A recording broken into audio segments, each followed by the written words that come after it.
for joining us today. We're very glad to be teaming with AustCham Korea, our friends across the pond, as well as our member Elsyung, to bring you this webinar today, focusing on HR and its role in your business success. I'm Emily Helens, I'm the Executive Director at ANZCCJ, and very glad to have a lot of our members joining us today from all over the world. We've got a lot of Japanese, Australian, New Zealand people joining in, so a truly global webinar today. I'm sure many of you are familiar with Elsie, but just to remind you all, so she is the founder of Elsyung Consulting, a boutique and holistic people solutions and development programs consulting agency. They deliver a lot of very meaningful impact to a lot of companies all over the world, or they're based in Hong Kong, expanding globally as well. A reminder before I hand over to Elsie for today's session, we will be opening for Q&A towards the end. So if you have any questions, do please pop them in the Q&A function, which you can find at the bottom of your screen as well, and we will get to those at the end. A reminder, we're also recording this session, so if you have to jump out earlier, if you want to come back and revisit any of the content, you'll be able to find it on the ANZCCJ or the AustCham Korea's respective YouTube accounts at a later date. So I think that is enough for me to kick off. Thank you again, Elsie, and to the AustCham Korea team. I'm very glad to have you all here with us today. And over to you, Elsie. Thank you. Yeah, thank you. Thank you. So once again, thank you, ANZ, CCJ, and also AustCham Korea to give me this opportunity to share my experience and some stories, hopefully, with regards to HR. So let me get on, to share my screen first. Hope everyone can see that. And let me pop it up in this mode. Okay, good. Okay, so let's get started.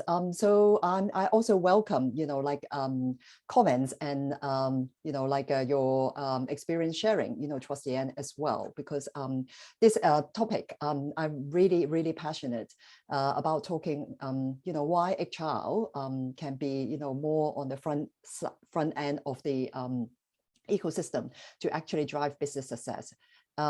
As people talk about HR, always talk about, at the back end, right? So why HR can be more on the front end. So a little bit about myself, my company. So Emily just share a little bit. So my company indeed, provide a holistic people solutions across the board. So we act as an enterprise doctor for, in particular, for these small, medium-sized corporations. To support them over the journey of, make sure that their people practices are all in line and also more effective. At the same time, we also provide development solutions and also do our balance of life program, or more focusing on wellness side. A little bit about myself, I work across the board in my corporate life. Yeah, so I started off my business officially almost 2 years now. Used to be, working in different multinational companies, in particular with the huge connections with the Australian companies. So that's why so far I've been involving quite a bit in the Australian chamber side of things, even, within Hong Kong. So myself, yeah, so I look after HR in my previous role. So that's why I'm very, very passionate about this topic. In involving, how to translate the large corporation practices to an SME perspective.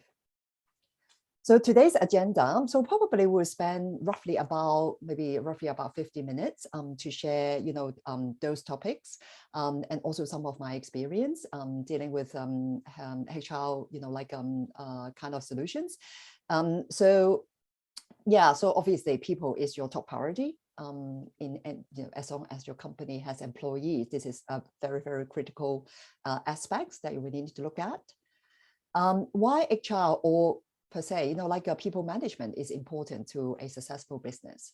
Yeah, so why is that? Because as I said, a lot of the SME clients, they told me that, HR is not important because we don't have that resource to hire a designated HR person.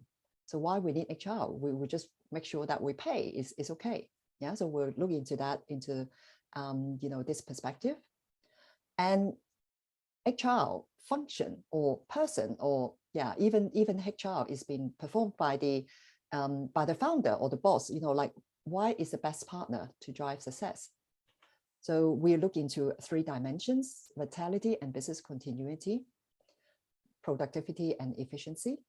And of course, many owners, they need to look at that cost reduction in particular, during the COVID times, and really, really difficult, managing business at that stage. So how we start with the limited resources then? So I'll also introduce one solution that our company can provide. Obviously, this is something that is easy to use, so that we can share a little bit of that. So people is your top priority, of course. As I said, as long as your company has staff, so no matter how good your products or your services are, people is the key to deliver. Okay. So in that sense, why people management is important to a successful business then? So employees are the foundation of every successful business. So I've got one client, actually, they have only like 2 people full-time. So she is a fashion designer. So she's got only 2 full-time people, but she hired a lot of part-timers. So initially, when we kind of discuss, we feel like that, she doesn't feel like HR is important because there's not really a need for HR, right? But first of all, like when we look at employees, doesn't matter whether they are full-time or part-time, or even though they are contractors. We want to create a productive environment where people feel valued and motivated. So with that example, so what is it, a productive environment? Is that because she is a fashion designer, so she has to organize different fashion shows and also different events, and she has collections every new season. So that's why she needs people to support her on top of her own ideas to perform her designing job, right? So she needs people to organize events, or even preparing paperwork for her. Okay, so that's why whether that person, the employees are full-time, part-time, or contractors, they need to feel that valued and also being motivated, and of course ensure the smooth operations and also safety at work. Okay, so even work in the office environment, we are very much concerned about occupational health and safety. For people, we need to make sure that they actually they can empower the top line and also safeguard the bottom line. So we need people to help us to grow our business, to elevate the revenue, right? To have more sales. We do a lot of product lines and so on and so forth. But at the same time, we also need to make sure that we manage the process, our people processes, in order to save costs, to safeguard the bottom line. I'm sure that under COVID situation, a lot of companies they are considering cutting costs. They cut down benefits. They even have to ask people have to go on no pay leave, something like that. Yeah. So in order to survive, right? That's why part of the people management solution is we need to look at all the costs that we are spending on our business. And then we look at any efficiencies can be made, and or any collaboration with other partners can be made in order to safeguard that bottom line. At the same time, we need to prevent risk and make sure that we have that positive environment in the organization. At the end of the day, the company is looking for growth, right? So we make use of the people management processes actually to achieve a long-term goals of the business. Yeah, so we partner, the processes actually help the business to grow along the way. And with different dimensions, because under people management, we also provide analytics. We provide different numbers to support the business owners to make important decisions. Yeah, whether they want to, whether they want to expand or whether they want to cut down their resources. As I said, like a lot of SME owners, in particular in Hong Kong, they actually reshuffle all their resources, from maybe moving from a bigger office to a smaller office. That's why the co-working space in Hong Kong, actually, their pricing doesn't change because a lot of people, they're looking into a smaller, office settings. So that's why, the bigger office space, they reduce their tenants, not necessarily for the co-working space. So that's why these three dimensions, I'll deep dive a little bit into those areas, but fundamentally, that's what HR management is for. Of course, that's why I'm saying it doesn't really mean that you need to hire a person to do it, because those dimensions, either you have somebody, support you from the business point of view, or maybe even as the owner of the organizations, you can also do these kind of processes. That's no problem at all, because even though I'm a HR professional, I don't believe that HR is rocket science. Everybody can do HR. And also, we always encourage our line manager to support as a people manager as well, right? So it doesn't really matter.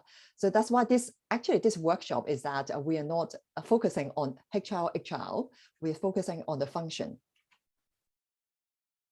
So that means, a satisfied staff is the foundation of a thriving company, and people management or people practices is the cement, that holds it together. So that's why I think it's important to understand where we can contribute, and also what sort of things that we need to look at.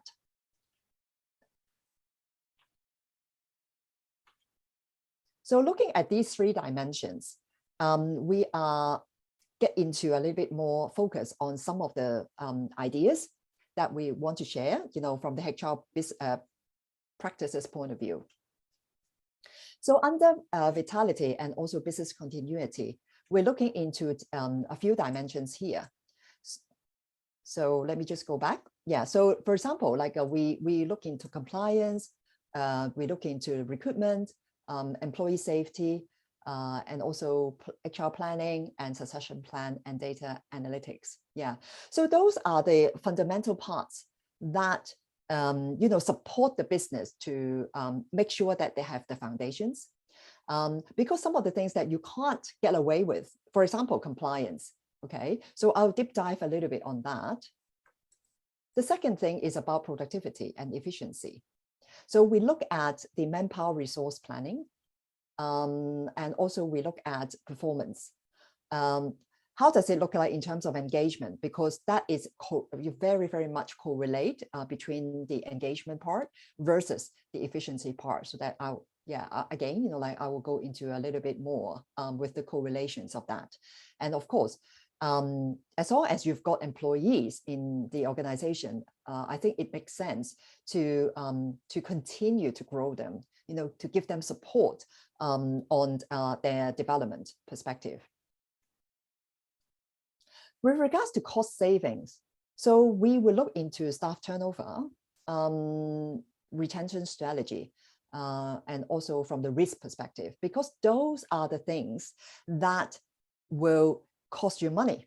Yeah, so because again, I've got people coming in saying that, in particular for SME situations, they can't retain people due to various reasons, right? Because of their brand or because of their, the business they're running, or so on and so forth. So people come to ask questions. So why I cannot retain my talents in my small, organization? So we look into that as well. So of course, first of all, as I said, some of the things that you can't get away with, this is the compliance bit. So for example, this is more relevant to Japan, there is a minimum wage requirement. Is that something that we need to look at? And how does it look like in terms of calculating overtime? and how many days, we need to give, advance notice of a dismissal, or even can we do the dismissal in Japan? Because, I've been working, supporting the Japan market. I know it's challenging to terminate someone. And how does it look like in terms of managing a pregnant employee, when they can resume work, or is there any complications in terms of childcare, so on and so forth, and also the work injury part. Yeah, so those are the core. When you run a business, this is something that you cannot get away with. The same thing applies to Korea market. Okay, so again, a minimum wage, and also is that make sure that we have the NPS in place. Again, in Korea, I understood that also it is very, very difficult to get into a termination process, and also the tax rules and the work-related injury as well. Yeah, so as a business owner, those are the things that is very, very, important, just to make sure that you don't break the law or get into some sort of employee, relationships trouble. Because my experience working in the Korea market, in particular dealing with the unions. Yeah, so luckily, at that time when I was working, look after Korea, my previous company ended up, there wasn't any, staff unions formed. But I know a lot of the retailers at that moment, they do have their, staff union. So that's why even more complicated when you negotiate with all the terms with the unions. But of course, for the smaller companies, they probably don't have that in place. I guess this is also, key and very important to make sure that there is no kind of, breaking that trust in between the employer and the employees, the relationship. I mean, in Hong Kong, we don't have that. Lucky or not, well, except for really, really big organizations. When I work in the airlines, yeah, we do have a staff union, a very, very strong, pilot and also cabin crew unions. So that's why everything come down to the negotiations on the table. Whereas other, relatively smaller organizations, probably they don't have that in place. So maybe less complicated issues. However, in majority of times in Asia, the labor ordinance, what we call, or the employment ordinance, in that particular country is actually more protective of the employees. So as an employer, we always very, very careful just to make sure that we abide to the law. Yeah, so I think that is something everybody should across that. And also, when we look at business continuity, right? So we look at, a few other dimensions as well. Manpower planning. Yeah, I've got clients, when I ask them about how you do your planning over the budget year or whatsoever, so they don't have any idea, because they feel like that, this year, maybe this month, I want to hire 2 people. And then next month, I feel like that my business grow, so I want to hire another 2 people. Yeah, they can do that, and also majority of times, people like this, like the company, they want to hire here and there. They probably don't have a very concrete plan at the beginning of the year. Whereas, of course, ideally speaking, we should look ahead, from the business outlook, and then decide how does it look like in terms of the manpower. Are we phasing in, all the manpower with different functions, or how we look at the planning itself, because that actually will impact the whole P&L of your organization. And this actually relates to resources allocation, right? As that example, one of my clients as the fashion designer, I mean, she has been employing different part-timers depending on the job. So she might have an event in the next 3 months. So she has to hire different part-timers to help support her to organize the event. And even she needs to hire those models because all those models, they need to, like wear the clothes and then do the catwalk and so on and so forth. So that's why everything come in an ad hoc model. So she might think, okay, so next 3 months I've got this, and then I plan, and then maybe 6 months later she plan again. So it's really difficult sometimes in managing the, from a continuity perspective. And of course, like when we make the decision, how does it look like? In particular, with the COVID situations, a lot of decisions have to be made in terms of, maintaining the business outlook, whether it should be agile enough. So planning is important, but at the same time, like if we are able to get a, like a more proper processes in place, it will also facilitate the decision making.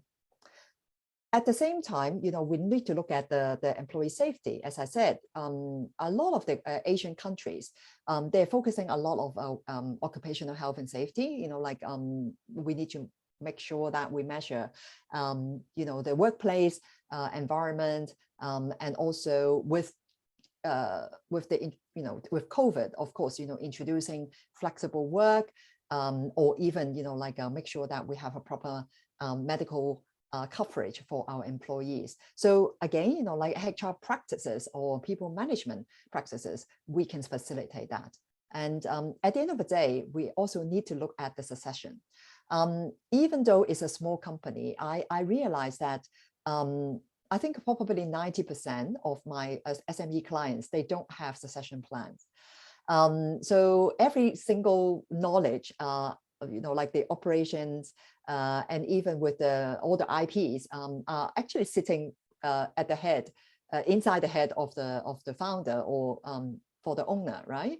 So that is the challenge of maintaining a proper succession of the company, because I realized that if nobody actually can look after the company on behalf of the owner is always there. And also the flip side of that is the team is not able to perform very well because everything has to go back to the owner. They can't really make very autonomous decisions on the business, like operations point of view. Yeah, so I think from these areas, just a very quick reminder of the business owners that they need to look at those perspective. Succession planning is very important. So let's deep dive a little bit, like why we need to look at engagement, and how does it correlate with productivity. So that is indeed a formula when you really want to measure, like productivity is the number of items or goods or services provided divided by the number of units or work hours invested. Okay, so it looks like it's very, not so straightforward, right? But basically, what we're looking at employee engagement is the extent to which employees feel passionate about their job, and also whether they committed to the organization and they are willing to put discretionary effort into their work. So successful organizations are value driven with employee-centric cultures. So all actually link together. If they are really passionate and they are committed to their work, of course, the productivity will go up. So that's why we actually encourage to have a more effective employee engagement strategy. So of course, the upside is that we can motivate staff with job satisfaction and also career development. They really want to put in extra efforts into their work, and pay, like also willing to stay on there because they feel like this is a career development for them. And that makes employees feel valued and respected, and drive performance and higher productivity. Okay, so looking and also retain top performers and attract new talents. Yeah, because they all come together when people feel valued. And also there is a very transparent company culture. People feel that, okay, so they stay on to the organization. They feel they can develop their career in the longer term. At the same time, they will be the ambassador of your company, right? So they can actually market your company to other potential people who would like to join. And for those in particular, for those top performers, you want to retain them. Employees with higher employee engagement is actually with over 20% of higher productivity than the competitors. Yeah, I think my experience with my clients is that, because one client, they were actually operating with the medical device business. So they run the business for more than 20 years now, but realize that their business has been stuck. Yeah, because the employees are actually, they are just paying the minimal efforts into their job. So that they won't do anything above and beyond anymore. And the business owner actually feel a little bit frustrated about that. So we need to look at what sort of things that we can work on to really improve that, because that will directly impact the productivity, and therefore, the organization has been stagnant. Even though with the business itself has been great potential in that space. So what are the key drivers then to create a high productivity team? So there are a few things there that I want to share. So first of all, communications of goals, missions, and directions. I realized that a lot of SME, they have the passion. They really, want to have this business grow and, sustainable. Unfortunately, over time, the mission and the goals has been forgotten. So employees, that's why I'm saying, the same thing happened with a medical device company. The founder has a real passion of providing these quality products to their clients. Unfortunately, the staff, they forgot about it. They feel like this is a chore. Every day come into the office and then I have to go and sell the product to the clients. They don't realize that they have been contributing to the society, and also they forgot about the mission. So that's why clear communication and also constant communication about the company goals is important. Yeah, it's been forgotten most of the time. Measure performance. I realized that a lot of companies, they also, they've been overlooked about the performance. They feel like that, oh yeah, my staff, they're already very familiar with the organizations. They've been here for 20 years. No need to measure performance. They can do their job. But not really, yeah, because they get used to it. And then there's not really any driver for them, because nobody tell them how they've been performing, whether they're performing good or whether they're performing badly. Yeah, nobody actually really recognize that. So I think a proper employee performance management system, and also even the process itself is important. People need to know what they're performing, how they're performing, and also what sort of things that they can work on to improve. People development and training. Yeah, so as I said, people looking not only for benefits or not looking into the salary, but they're looking into, development, a long-term career, whether they can actually really contribute. So that's why development and training is important. But what I mean here, training, not necessarily to be, like a very formal training. I always tell the SME owners, even you sit down with your employee on one-on-ones, try to coach the employee on things, on how to maybe deal with a certain client, or maybe, to fulfill a certain process. Is already a training. So not necessarily to have a formal classroom. Day to day, you can actually do little, on the spot coaching is already a very good initiative. Of course, at the same time, linked with the performance management or the appraisal is the constant feedback. For owners, I also encourage them to receive feedback too. I think it's not necessarily only for the manager to give feedback to the employee, but at the same time, they need to, able to do a two-dimensional, like a kind of feedback, so the employee can also share feedback back to the employer. Equipment and workplace conditions, that's pretty self-explanatory. Once again, we'll talk about how work health and safety. This is all related. The last one is about social in ESG. Of course, I'll go into a little bit about ESG, but in there, the social part, including all the wellness point of view, all the aspects will be important also to engage your employees and also to drive high productivity as well. So that is also a formula to look at a quick math on, like based on very, very conservative calculation. We look at, 10%, if we assume a 10% drop in productivity for disengaged employees, and assuming, like that actually costs 4 times output of your staff costs. Okay, so look at, a company with 100 employees, like assuming that this engagement rate is 50%. And that means we have like 50 disengaged staff. Per average annual salary per staff is 200,000. So in equivalent, because we're talking about 10% drop, so that means out of that 200,000, 20,000 is actually overpaid because they are disengaged. So that's why it's not fully utilized.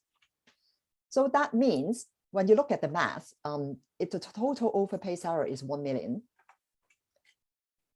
Together with the 80%, like the 80% of that, because it's 4 times output of the staff cost. So when you look at that 20,000, assuming 4 times output, that will actually drop is $80,000 for each disengaged employees. And the total is 4 million. Okay, so look at the numbers. It seems, wow, quite a lot, right? Like if we assume, 10% of your employees is actually not engaged. So it's really cost you like, like $5 million a year down the drain solely because of disengaged employees. Yeah, but because if you look at that 1 million plus that 4 million, okay, so I think, is, of course, this is like a anticipated, like cost, but in a nutshell, what you're looking at is that if you don't have 100% fully engaged employees, that actually every month when you pay out for your salary, that is something is already gone. Yeah, because it's not 100% effective. So when you look at staff retention, we talk about cost saving, right? Yeah, so how does it look like in terms of cost saving? So let's look at some numbers as well. Okay, so how much does this cost for staff turnover? A lot of SME owners, they came to me saying that, that's fine. If somebody left the company, we just hire another person. Yeah, because we are a very, very small company. We only have 20 people. Nobody would like to join us. So yeah, that's fine. If they leave the company, we just hire them and hire another replacement. However, when you look at the actual math or the actual numbers, when you do look at staff turnover, it's actually quite a lot too. So we estimate, if a normal employee or a general staff, it costs you 33% of your employee salary. For middle management, mid-level is even more, like 150%. And a high-level staff, so maybe a director or even, a COO, that will cost you 400% of a high-level employee's salary. So how does it look like? Why those numbers? Okay, so what are the hidden costs then? Okay, so of course, when you look at the time and the effort of recruitment, onboarding, and the training, and finding the replacement, right? Because yeah, it takes time to hire a suitable candidate to join your company. At the same time, it's a negative impact to morale and productivity. So once again, like when we went back to the numbers, if people are not productive, that means it's a cost there. And something, this is more intangible, is the loss of organization knowledge. Yeah, a lot of the SMEs, they only have one person in that particular function. For example, accounting. It's only one person doing all the books and doing all the financial statements. If that person left, there's nobody is actually doing the job. And a lot of times there wasn't any documentation to retain all those knowledge. So that's why nobody can pick it up immediately. So that is a losing of the organization knowledge.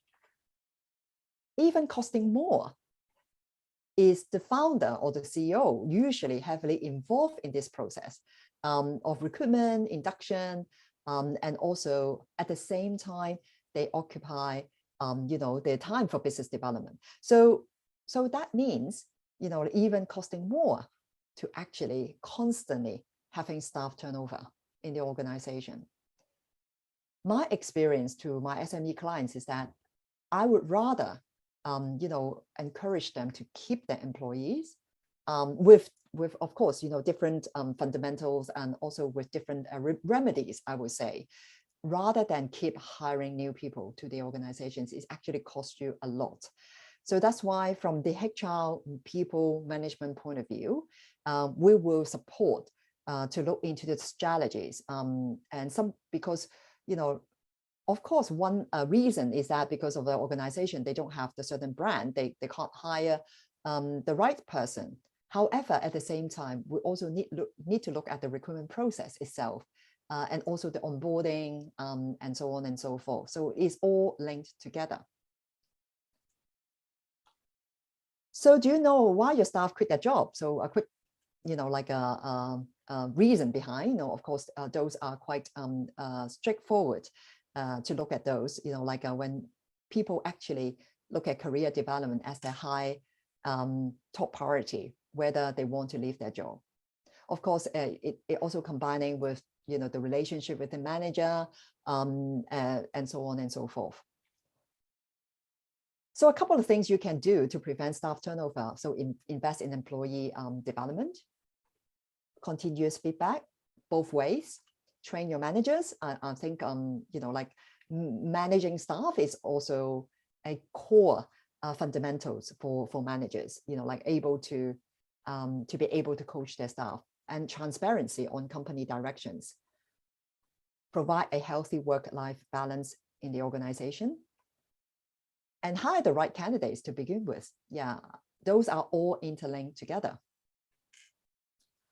So a little bit sharing of the ESG. I mean, everybody across that, those are the also up and coming, a lot of considerations for organizations, not only for large organizations, but also with the smaller organizations. We talk about governance, social environment, social and governance.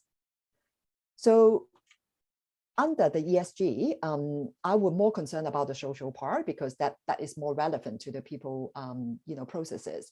Of course, governance is part of it because of the compliance bit, but I think it's also very, very helpful if a small organizations, they build the social element into the the company brand. In particular for staff and SMEs, I think that is more attractive. At the same time, it's actually more balanced. When people join your company, we are not looking into just really drive them very hard for work, but at the same time, how to balance their well-being and also how to balance diversity and so on and so forth. Yeah, so those are the elements that we need to look at as well. So I've shared quite a bit about, those HR practices or people management kind of practices for owners. But how does it work then? We all have limited resources. So where shall we get into all these? Because it looks like it's so many dimensions. You cannot address all of them in one go.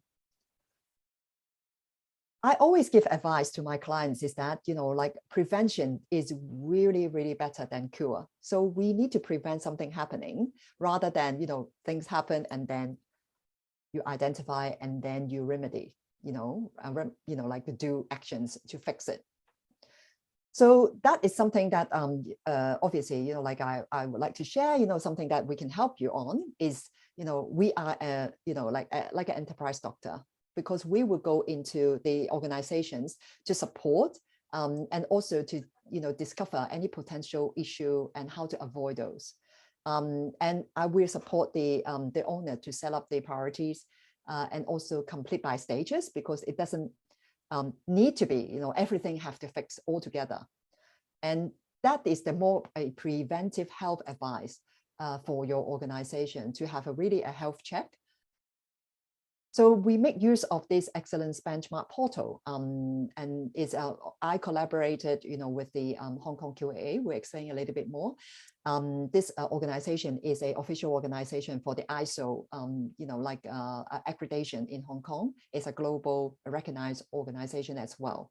So we look into, do a checkup, on your people processes standards to point out some improvement area or remedy issues, and to achieve success through different strategies and operations. So we provide a free online assessment, a couple of questions just to give you a kind of snapshot of how does it look like. And it's a very simple way to improve performance, and it's also essential for the business.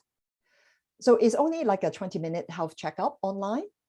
So we will, after the online assessment, we'll do a deeper evaluation of your processes and also come up with a solution. Yeah, so we base on the, the answers of the checkup, and then we'll tailor-make a solution for that organizations. The nutshell of this assessment is to, put into the people practices functions in place. We'll deep dive into different areas, different perspective, and to assess where you are and where you want to be, and remedy any issues, or with any preventive measures as well. So Hong Kong QA, a little bit of the introduction. So they also do a lot of ISO related work with the organizations across the board. So that's why I, my company partner with them to make sure that this excellence benchmark portal is relevant and also up to the standard of the more, the related to all the people management practices. So we look at 10 core people management areas. So those are the areas that we briefly talk about today. Of course, as I said, in the SME environment, there's not necessarily to do all these. A lot of the owners, they don't know how does it look like in terms of data and analytics. At the beginning, no, not really. You don't need a system to do it. Even very, very simple Excel can do. Just give you some insights about where your company stands in terms of people.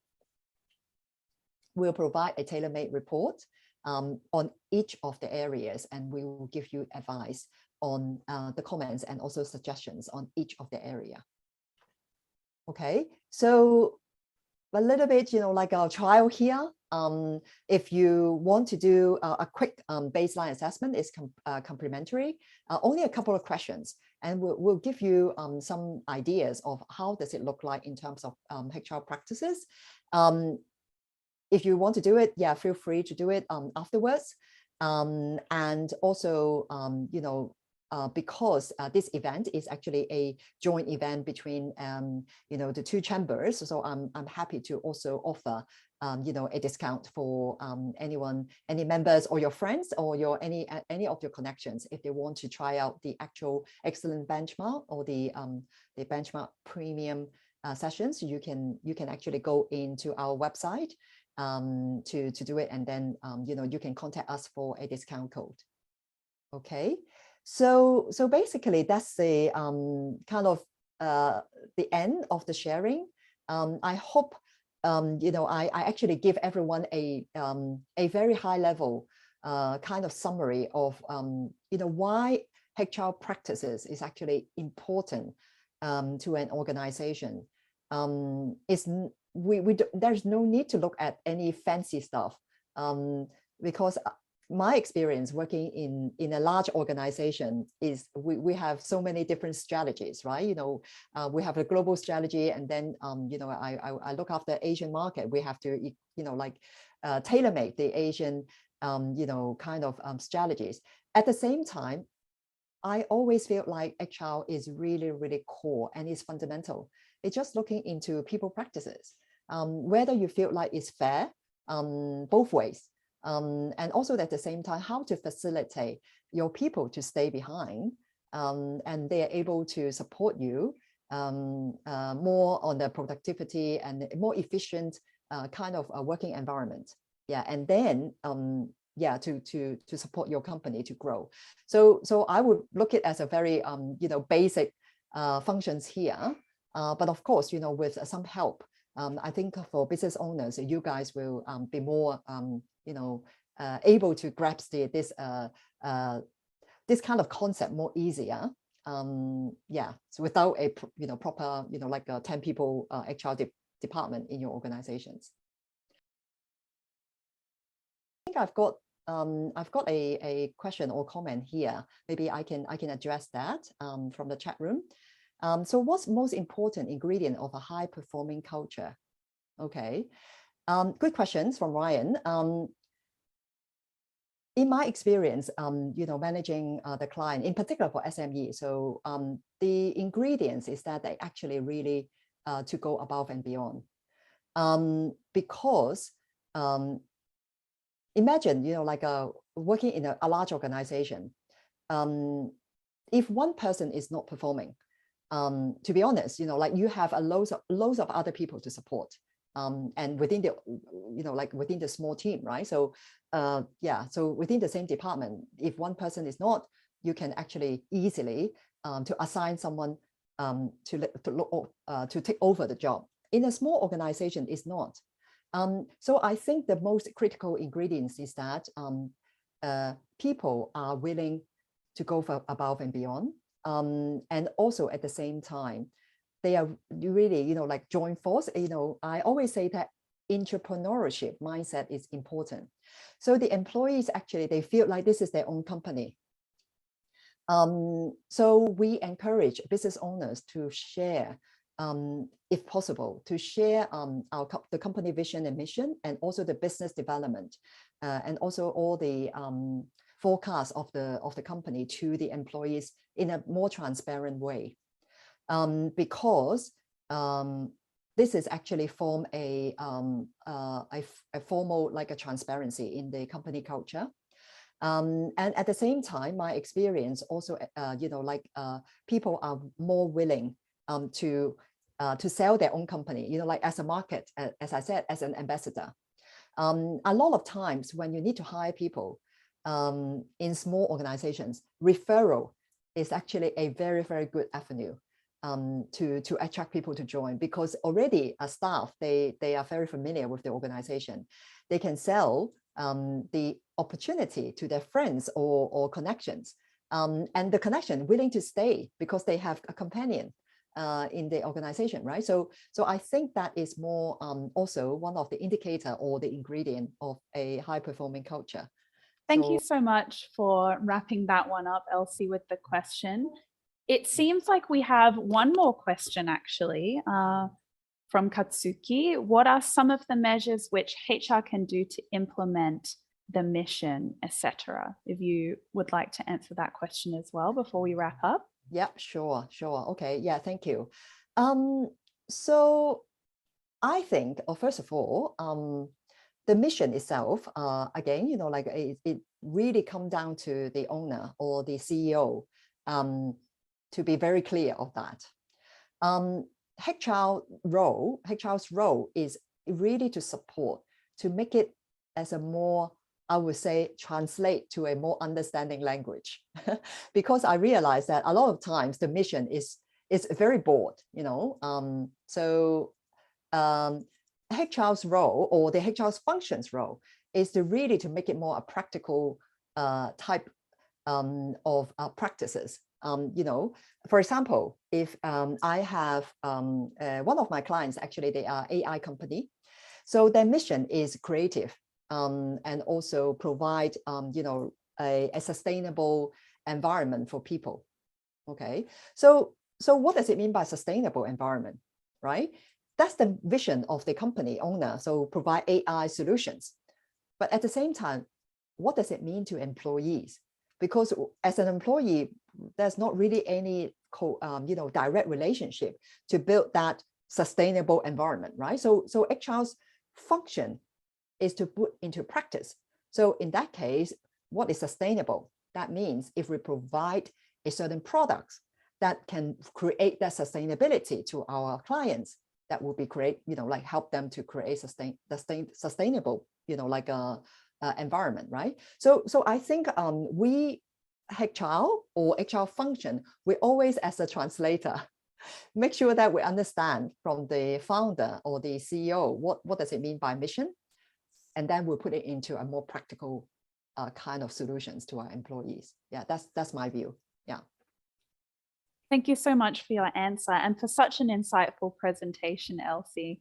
I'm sure that the viewers of today's webinar will have a lot to take away, and I'm looking forward to seeing some revived HR policies from our members.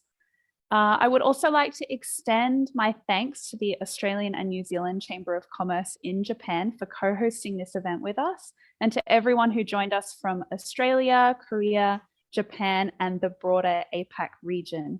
Thank you for your questions, everyone. And if you have any further questions, please feel free to reach out to the AustCham Korea team or the ANZCCJ Japan team, and we will be sure to get back to you. As Emily mentioned at the beginning of this webinar, we will be uploading it onto our social media channels, so keep an eye out for that as well.